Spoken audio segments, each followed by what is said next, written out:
It is really tough when you're thinking about, okay, I know I'm not perfectly following Jesus. If I take on this apprentice, then are they going to learn my bad habits or like how do I make sure that they're actually learning something that's going to really help them out? And this does require us, and this Jesus didn't have to worry about this. Jesus was like, follow me in every single area of my life. You see me doing anything, it's all going to be helpful. And whereas for me, I'm like, okay, I've got to really define what are the elements where I am obeying Jesus? And that's kind of that final piece of the definition. You're not training people to follow you. You're training people to follow you as you follow Jesus in the areas in which you are obeying Jesus. And so that requires this additional step for the kind of sub discipler, the person who's really pointing people towards Jesus. And that requires them to identify the areas of their life where they are following Jesus so they can really center their disciple making on those areas. We actually have a process to help people kind of identify what those might be. And so there's like these 5 questions we ask people to answer when they're going through Life on Life.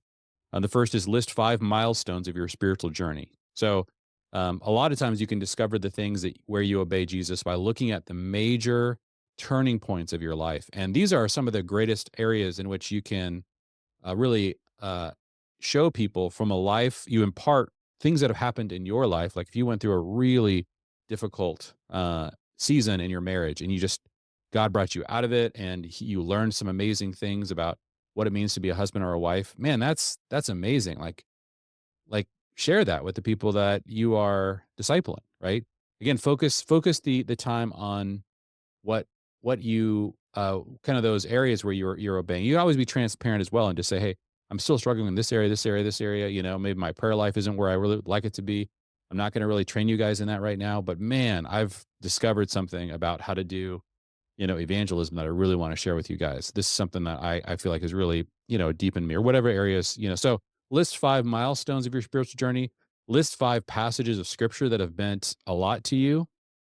For example, in my life, um, when I first began to understand the implications of the Mark 10, where Jesus confronts the rich young ruler, it totally rocked my life, and I never got over it.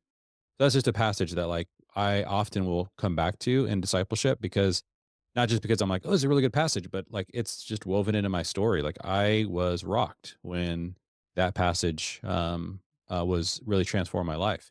So list 5 of those. List 5 rhythms you practice on a regular basis. So I love to introduce people that I'm discipling to my morning kind of time with the Lord, like how I go about constructing my walk with God, and what that looks like on a daily basis. That's a rhythm that I've been practicing and have been honing for many years. And so I can impart that. There's other rhythms that, I've seen from other people. I'm like, wow, that sounds amazing, but I've never really that's not a regular part of my life. So I can't just pull a curriculum off the shelf and teach you to do something I don't practice. That would kind of violate the spirit of apprenticeship. But I can tell you the things where, they have become a deep part of my life. List 5 general tactics that you regularly use that make your life more effective or productive. And so these are things that like, people that have learned to some of these can even be in the more the wisdom category. You want to impart the way you work out, you want to impart the way that you eat, you want to impart the way that you budget, you want to impart the way that you lead your household. These are great things to apprentice people in.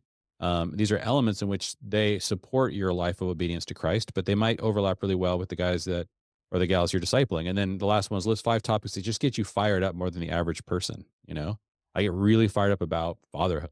You know, so I'm going to talk about that a lot in my apprenticing with people. So yeah, this is the part of it that needs to be customized to you. And this is why I really resist like discipleship via a book or a pre-planned or pre-existing curriculum. I really encourage people that's why we have coaching so that we can actually help you build out the topics and help you understand how to impart those to people that don't it is not going to take a ton of prep on your part. It's not going to be this heavy lift. So yeah, that I think is a really, really critical element.